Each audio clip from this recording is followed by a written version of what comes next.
my slides. My slide singular. Yes. So we thought we would do a bit of a segue between what Steven was talking about and what I will be talking about, and I will mention something before we do that segue, and that is, Steven already said I would disagree.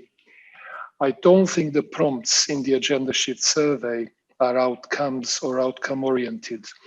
They are a list of, I would call them desired behaviors that may lead to the desired outcome. So they talk about good, what is perceived to be good behaviors in the categories of transparency and balance and collaboration, etc., etc. So these are the things that are seen as things that could take us to where we want to be. So based on that, and having been through, where did you get the number 19, Steven? 19 is a great number, but it's 18, not 19. 3 times 6, 18. Shucks. If I'm not terribly wrong. So having been through those 18 prompts, I would like to invite you, Steven is going to administer or tell us how to go into the breakout rooms, but I'd like to invite you to go into the breakout rooms and in smaller groups to start with, think about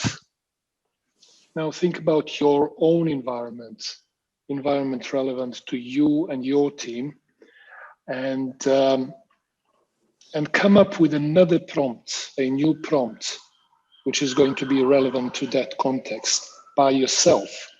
And then in your small group of people, discuss your prompts with your roommates, so to speak, and provide some feedback to each other. So which of these new prompts that you have come up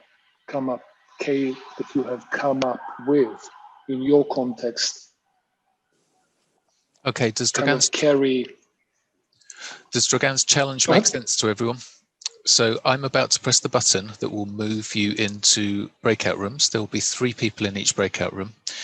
Contact me on the chat if you need to shuffle for any reason. And Dragan's challenged us to create a brand new prompt that describes an outcome relevant to you and your team. Okay. What's a prompt exactly? Sorry. So in the style of those survey questions that you just answered. So there's 18 prompts you've just been through. Okay. So you can click on the survey link if you want. We always know what's coming next. So for Agile South Coast, it might be that we get feedback at the end of every session, but it's something specific to the way that you work, and then discuss. So each person in the breakout room will create their own prompt and just get some feedback from the other people in their breakout room about the prompt. So you should be, if you're giving feedback, is it a positive statement? And would you be able to score it from 1 to 4? Okay. And it's just a question. So, and it still should be focused on the positive behaviors, or rather like outcomes, like the, okay, same style. Okay. Same style as what you've just been through. And we said 7 minutes. If you finish earlier, come back to the main room, and we will continue earlier. Now I've done some configurations, so the breakout rooms will stop automatically after 7 minutes, and you should appear back here in the main room. But if anyone gets lost, we'll come and find you. Okay, see you soon.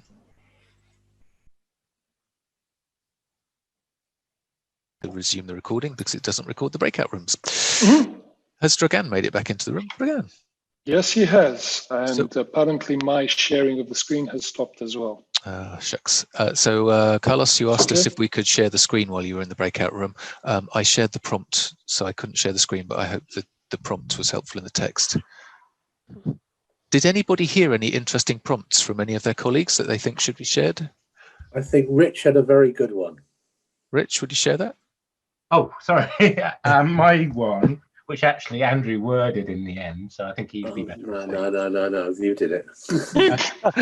It was, we seek to improve our clarity of language, or something to that effect, so everybody in the organisation could understand what people are saying. Nice. Did anybody else hear anything really interesting from their colleagues? Darryl, would you like to share yours? So the last one I mentioned.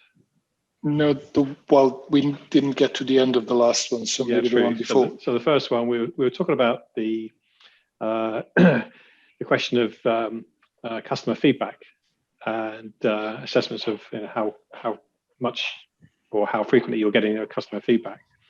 Obviously, the metric I mentioned was days since customer feedback. So we were talking about could we create that as some kind of outcome? And and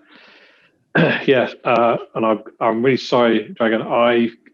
I've now just gone a blank on your excellent phrasing of the outcome that we agreed. But I remember I loved it. So I thought what Darren suggested was a really good metric.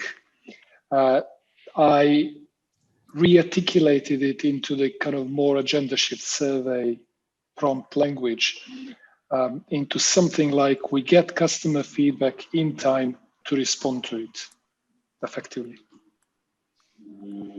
And you could rate that from there's no evidence of that to all the way to, yeah, we're nailing it consistently. That's what is happening all the time. Cool stuff. Yeah, thank you, Dragan. No, thank you. So shall I restart sharing the screen? Let's see if I can do that.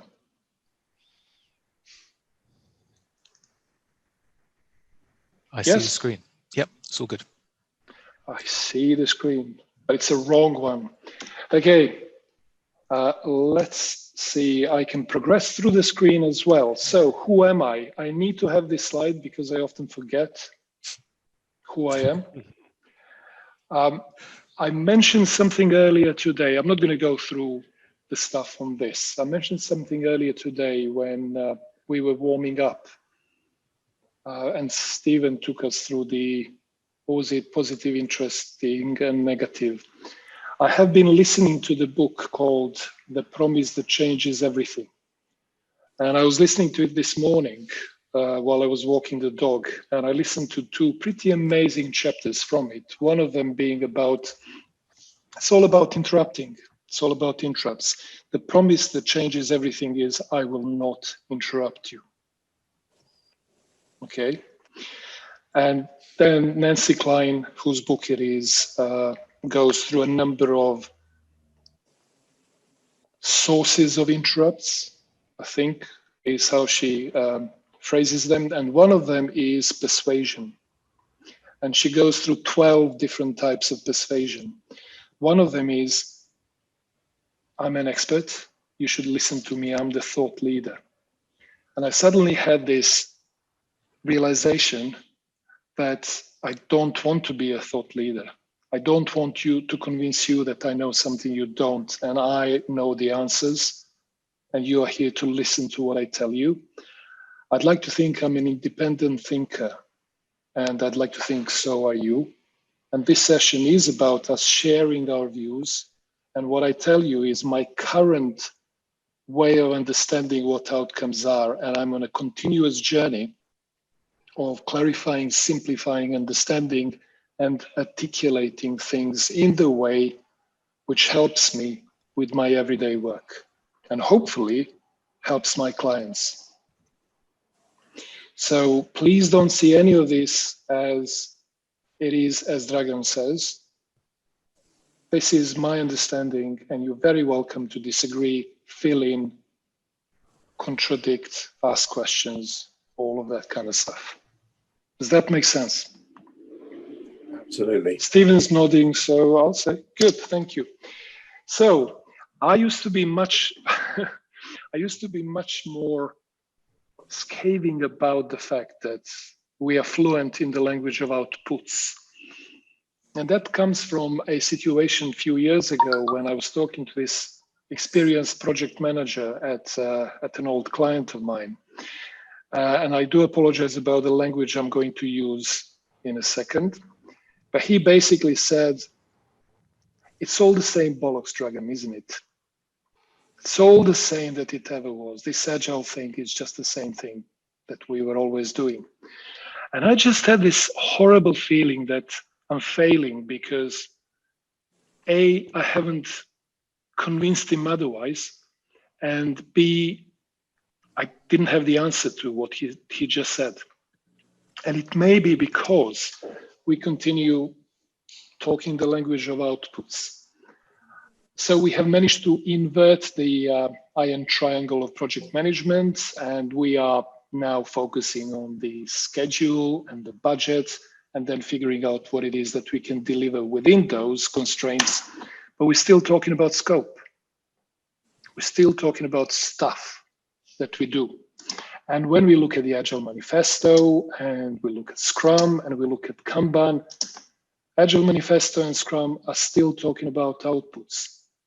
Working software, product backlog, shippable product. And Kanban talks about activities, work in progress, and metrics. None of it is about outcomes. And our beloved Jeff Sutherland, in the title of his book, talks about work. The art of doing twice the work in half the time, right? And when I worked with one of my financial services clients, this is the quote from their COO. We just need to do more stuff more quickly. Literally, his quote. So what happened to the maximizing the amount of work not done? Where has that gone? So I'm just whizzing through this because I want to get to the outcomes and still manage to finish in time, so I don't ask you to stay here till 9 o'clock. I love some of the stuff that John Cutler puts in on Twitter and elsewhere. And one of his posts talks about feature factory. Do you sometimes feel like you're just sitting in the factory churning features? And these are slightly adapted from this article, characteristics or signs that you're working in the feature factory. I'm not going to read through any of them. I'll just leave them there for a few seconds. Be interesting to hear if any of you sometimes feels like you're working in one of those.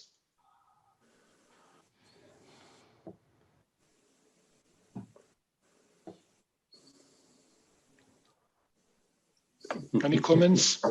I remember being amazed, maybe 10 years ago, that Microsoft was genuinely talking about software factories. And just the whole metaphor of a software factory disturbed me. And I think they've absolutely learned their lesson. But they don't do that anymore. But just somebody put that on the front of their MSDN magazine. How did that happen? And I guess, Dragan, it's for this reason that you've got leadership who just want more stuff done. Yeah, just help us do more stuff. The other thing that I keep on saying, sorry, Andrew, yes? One other thing, I'm working within a large government organisation at the moment, where the politics is such that each senior manager is going through his tick list because he knows if he can tick that something is done, then he will survive another quarter. And there's so much fear in the place that everybody works their tick lists, and they debate whose tick is more important than another. They do not talk about value at all, and they don't talk about the impact of not doing something. Yeah. And it's a nightmare.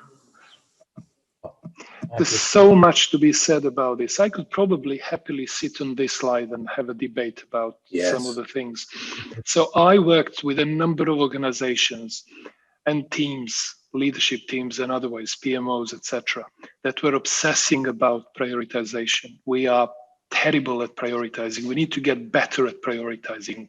Give us some tools to help us with prioritization. And yet there's no validation at the back end. We've delivered stuff. Have we achieved what we wanted to achieve? There's absolutely no validation. What's the point of prioritization and how is that feedback loop working? Well, it's not.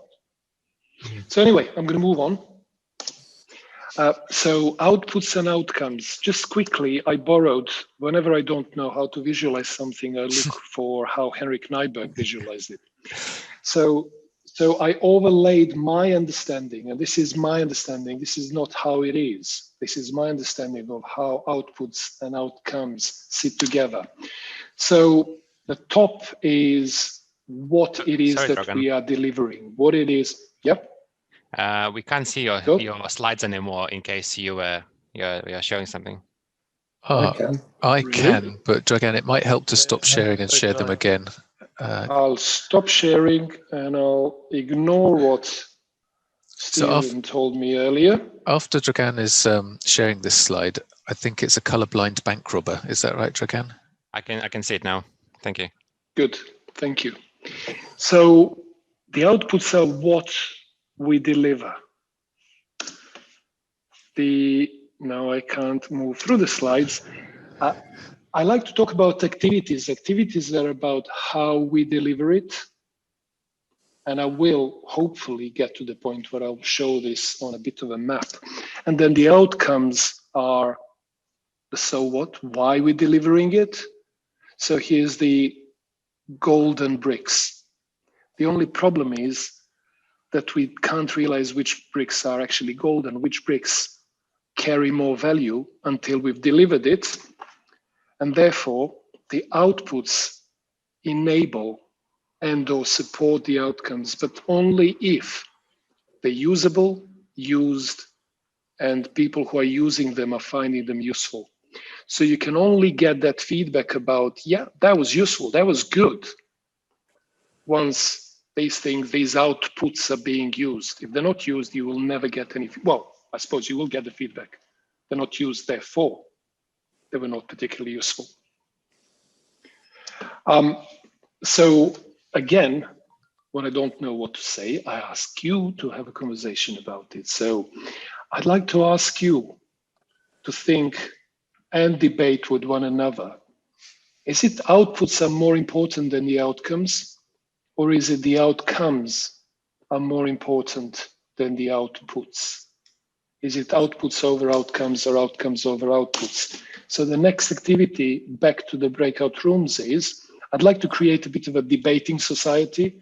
So in the breakout rooms, if one person takes the role of debating that outputs are more important, and then the other person, once the first finishes, goes through why are outcomes more important than outputs, while the other or others just capture the main arguments, and then we get back to the whole group and see what you've come up with.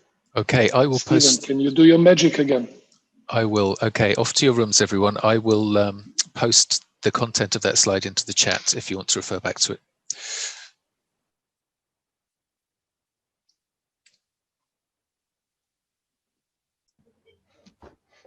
I'm just thinking, I would love to hear more about what you've come up with, but I'm afraid we don't really have a huge amount of time left, and I don't want to keep you here till 9 o'clock. So how comfortable would everybody be about us plowing on?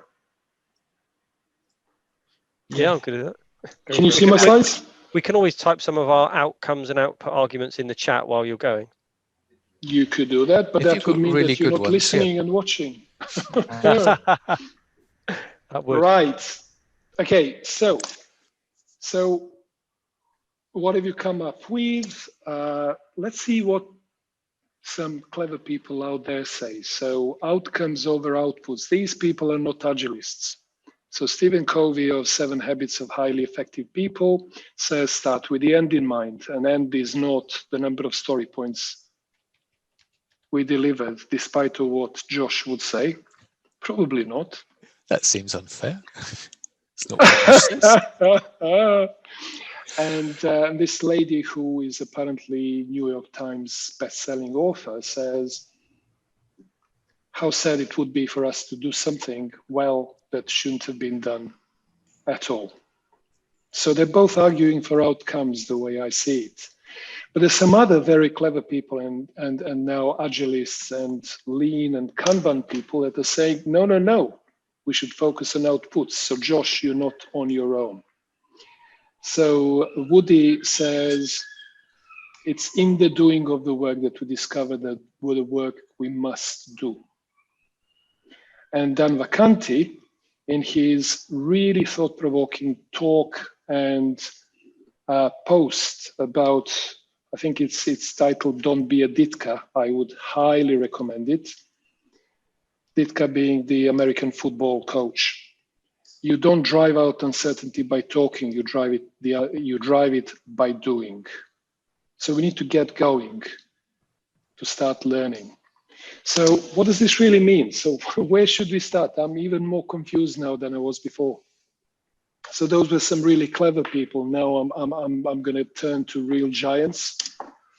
One of them being the famous Yogi Berra, who says, if you don't know where you're going, you'll end up someplace else. And then standing on the shoulders of giants, I say something similar but slightly different. If you don't know where you're going, you won't know when you don't get there. So I think it's really clever, right? I don't know if you think it is. But how do we know? How do we how do we learn anything? How do we figure out that we didn't achieve what we wanted to? And how do we learn something from that if we don't set out where we want to get to? So I would say the first question to ask would be my favorite clean language question: what would you like to have happen? And then kind of the sub questions, or the questions that make it even clearer, is who is it that you're serving and what needs would you like to have met? What needs are you meeting? What are your desired outcomes? So I would still like, I mean, it's not one or the other, as you will soon see, but you start with where you would like to get to. And then you think about the ways that could take you there. So what are the options that you have? What are the things that you could do? What are the things that you can deliver? So activities or outputs that could produce those outcomes. And then the magic comes in. This is Steven's favorite part. This is what I called a change story, but it's really an experiment narrative, an experiment story. So due to some sort of insight, some sort of experience, or just a hunch, we assume that a certain option, certain activity, or the output will result in a desired outcome, where that outcome is best articulated as specific, meaningful, desirable, motivating, challenging. There's a bunch of other things that you could, attributes that you could put on that outcome. But then Phil asked a good question in our breakout breakout room. How do you measure the outcome?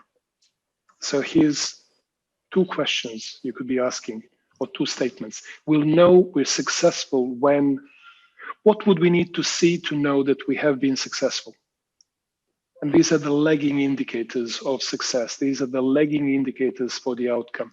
What do we need to see so that we know that we have achieved the desired outcome? But then you have to wait till you've done it. So it would be really useful if you have some leading indicators of success. So we'll know we're on the right track when we see these things. So can we do a combination of leading and lagging indicators that would tell us we're moving towards the outcomes and when we have actually achieved? Okay, so we know what the outcome we want to achieve. We have gone through a bunch of options, and then what we do is we create an experiment or a number of experiments. We run those experiments and, we didn't get what we wanted to, we got something else. We got the actual outcomes. So we look at the desired outcomes and the actual outcomes, we compare them, and based on that, we generate some insights. So, okay, so now we've learned something. Based on that learning, we could go through the same cycle again. So due to this insight, we choose different options, we create different experiments, and we have another go and see if we get closer to the desired outcomes. And we could cycle through this loop, which I call value creation cycle, until we start getting something closer to what we want. Okay, so this has been inspired by Jason Little's Lean Change Management, I think it's called. So Dragan, it says Lean Change Management, yeah. If you were to go back to, so we were talking about this earlier, this actual outcomes and desired outcomes, and knowing what it was that you were trying to achieve. And if you go back to 2 points to what I think is the solid gold slide, the one that I want to take away from this. So you were telling me that one. Yeah, so you've made a change in here. So I was surprised to see the due to. So due to our insight, experience, or hunch. And so on the loop that you were showing us, that was what was whether or not we, from what we learned from the last thing that we did, what Daryl was saying, when was the last time we got feedback? From what we've just learned, we assume that if we do this thing, that will result in that thing. And also, you said you've changed some words on here, because when I saw this last time, it said, we believe that this activity will result in this outcome, but you've changed that word to assume. And you said that you've done that because it makes it more likely that we'll recognize it as something that might not be true. So I've done so that's a very complex question. I'm not sure which bit of it you would like me to answer. The assume. I just think putting the word assume. Why did I change? Helpful. So the usual shape of this is we believe that something will result in what we want it to result in. I changed believe into assume for two reasons.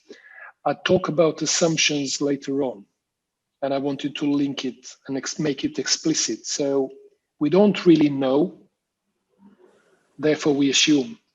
The other reason is, and this is again down to my fascination with Nancy Klein. She talks about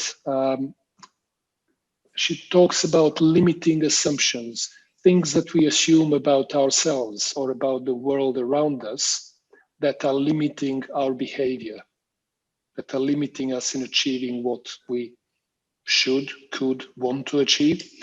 And once you've solidified those assumptions into beliefs, it is much more difficult to challenge them, to recognize them as something that may not be true, and challenge them effectively to turn them into something that could actually be enabling. Yeah. So that's another reason why I changed it to us. We don't really know at this stage. We don't really know. We don't even believe. We just assume that this will lead us to that. Let's just call it that way. Let's just use that language. It's a suggestion again. It's something that I would find useful. I don't know how about. Yeah. And sorry to drag you backwards, Dragan. It's just that when I saw this earlier, I thought about some big chunky pieces of expensive work in our backlogs. Quite a high level, a kind of an investment level, and this would be a lovely template for those items coming into a pipeline. Mm. See, again, I don't know how about you, but the word assume immediately encourages me to test it, while believe may not. Yeah. But that may be are you suggesting it's like what you're really saying is it's a hypothesis, synthesis, outcome, test the outcome, then go back to a hypothesis, synthesis, outcome, and keep recycling that round and round and round. Okay. So that's correct, yes. So when we come to doing things like prototyping, you're saying, I find there's a total lack of prototyping going on around where I am at the moment. And there's no black box thinking. So what you're suggesting here, and I'm seriously coming around to your way of thinking, is that this limitation of assumptions.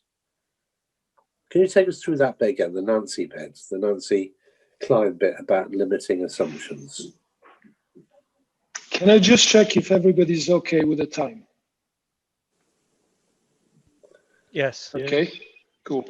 So Nancy Klein talks in her book or books about time to think, more time to think. She talks about limiting assumptions, and the coaching that her approach to coaching is the coach helping the coachee, the client, to identify their limiting assumptions and challenge them so that they can turn them into enabling or liberating assumptions. So if you name them as beliefs, it's so much more difficult to challenge them. If I believe something is part of me, it's something deeply internalized, it would almost feel rude for anybody to even ask me to question my beliefs.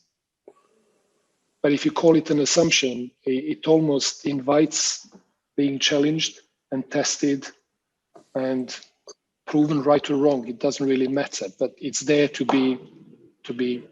have a go at. If that makes sense. Yeah, Yes. and it I drives wouldn't the make loop. a huge amount of that. Yeah, it drives the loop, whichever loop that is. The one in The 2 loop that pages we time. were Yeah. talking about. This book. Yeah. Value creation cycle. Okay, so I want to have a bit of a chance to show you some examples, if that's okay. Well, one example, if that's okay. So all I want to say now is that, so this is a value creation cycle. Underneath a value creation cycle, there's a learning and improvement cycle where we are building our delivery capability.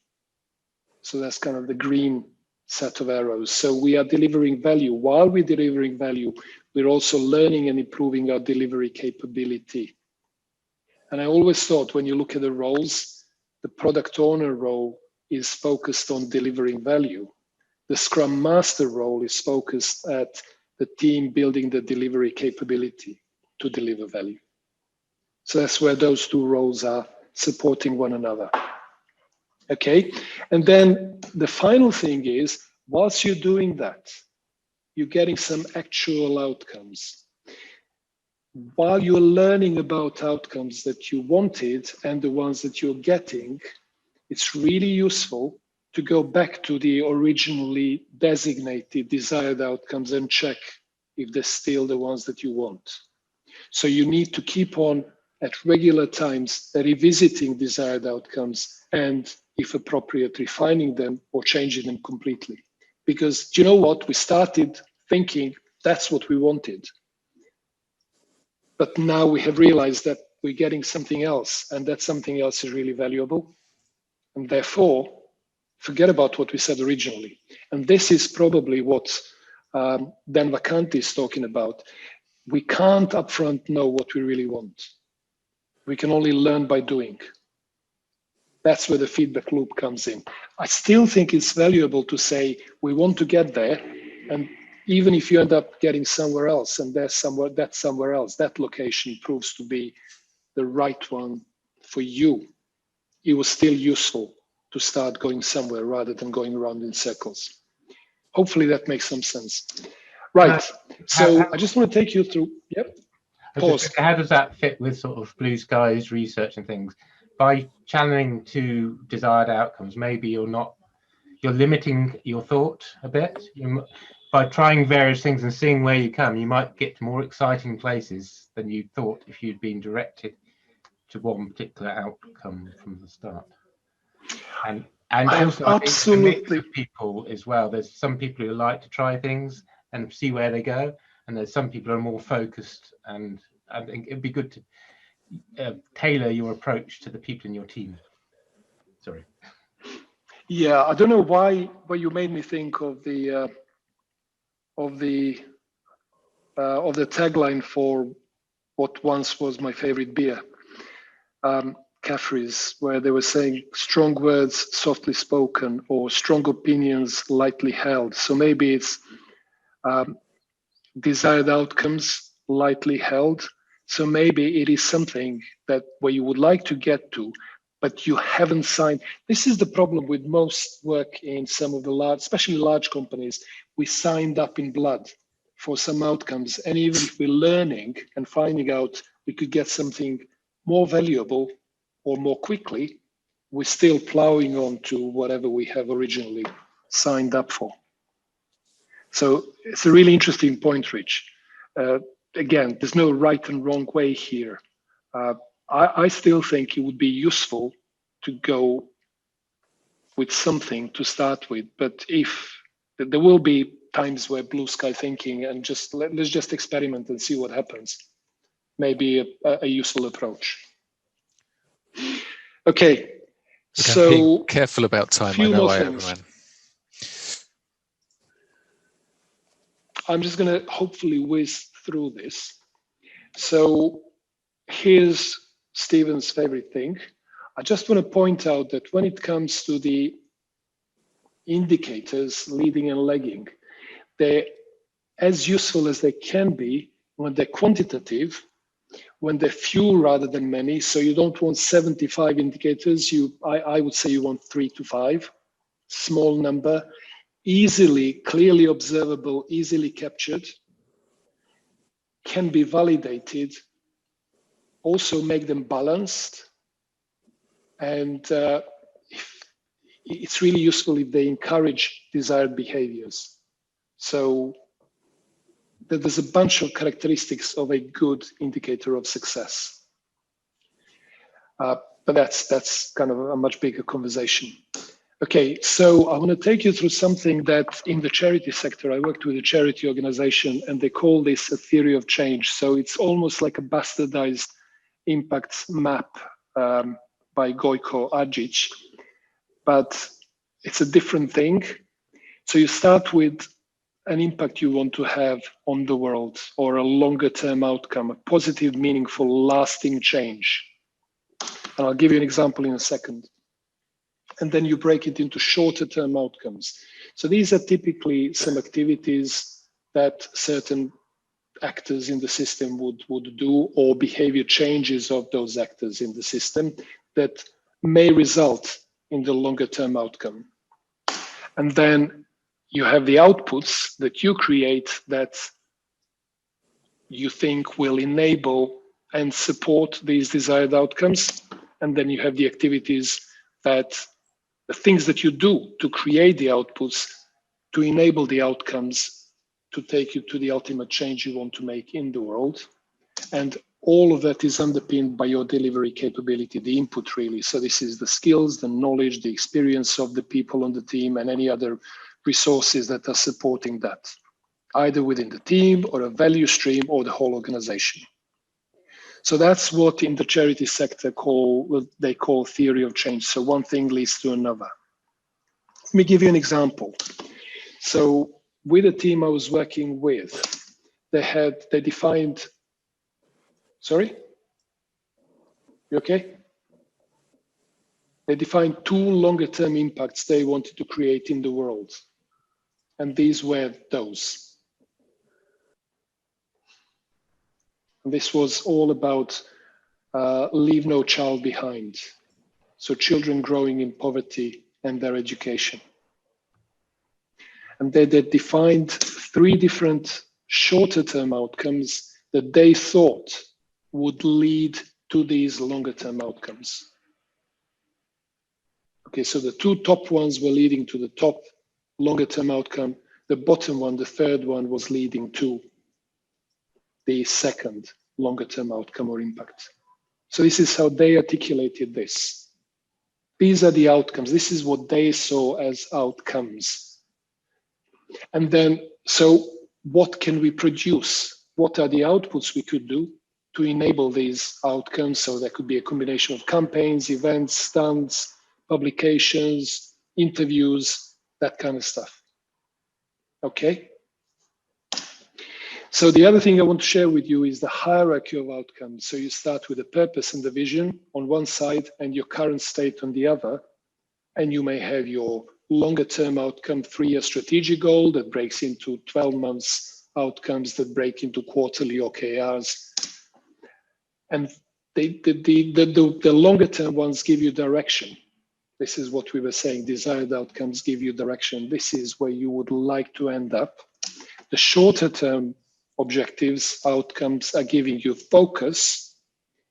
And then on the kind of sprint by sprint basis or week by week basis, you're running experiments, and that enables you to go through the loop of continuous inspection and adaptation. This is the learning loop. Okay. And the final thing I want to share with you is the template I was working on with one of the organizations for quarterly synchronization of their teams or value streams, where somebody gave me the analogy of ice, water, steam. So for the current quarter, we have solidified our outcomes and how we will know if we have achieved them and what we want to create, deliver, outputs to achieve those outcomes.